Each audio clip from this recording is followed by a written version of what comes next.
How do we get super smooth tilting gimbal moves on a DJI Phantom or Mavic? Well, that is what we are here to talk about today with the help of a little bit of magic.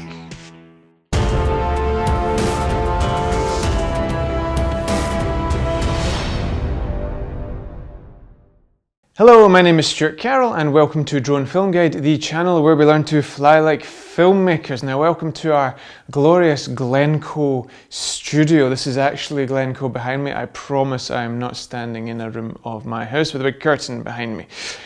Putting that aside for the moment, why when we buy a nice new Mavic or DJI Phantom does it come with these ridiculous gimbal settings as default, which are completely unusable for filmmaking, they're completely unusable for anything, quite frankly? I do not know. So let's have a little chat about how to get nice smooth shots so we can do these nice tilt reveals if you've been following some of our other filmmaking tutorials, so we can create some nice reveals and really add some dynamism and cinematism to our shots.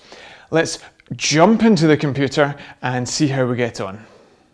So here we are inside the DJI Go app and we have 4 advanced settings on our gimbal, the first of which is the gimbal pitch speed up here somewhere.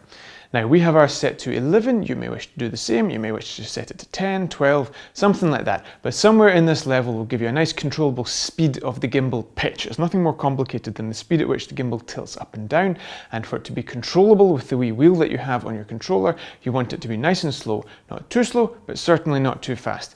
We set ours to 11 and I have no idea why it goes all the way to 100 because you would never want anything more than about 20, quite frankly. Try 11, see how you get on with that.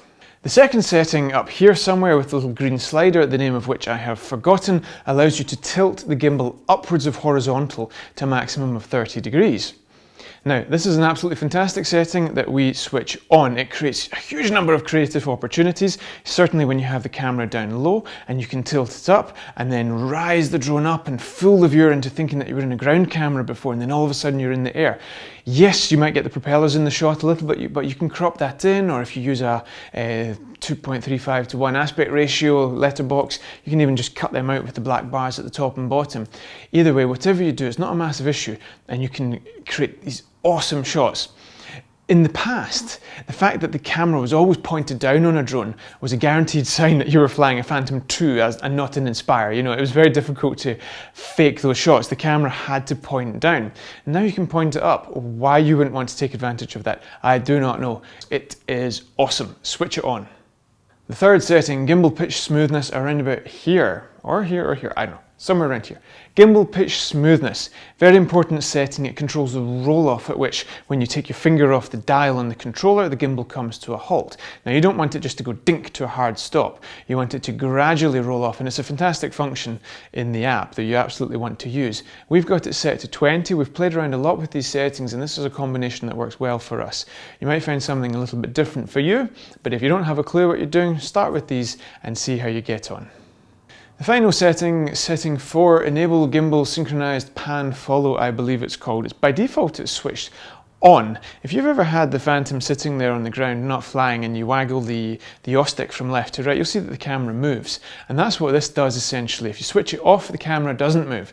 Now, we don't want the camera to move when you move the stick. We want to have our Phantom or Mavic set up so that we have direct control over the camera via the movements of the Phantom or the Mavic. Now that's a whole nother issue whether you use tripod mode or whether you turn the settings all the way down so that the yaw is not sensitive, but we want to know what's going to happen to the camera / gimbal when we move the stick. I'm sorry if that explanation didn't make any sense. Either way, switch it off. Okay, so there you have it. Easy when you know how. Now you can just create some lovely shots, lovely flowing, smooth, cinematic shots with the correct gimbal settings. Hope you found that useful. As always, we have lots more content coming from Drone Film Guide. Don't forget to subscribe. We've got a nice active community building on this YouTube channel. Be a part of it, and we'll see you next time on Drone Film Guide.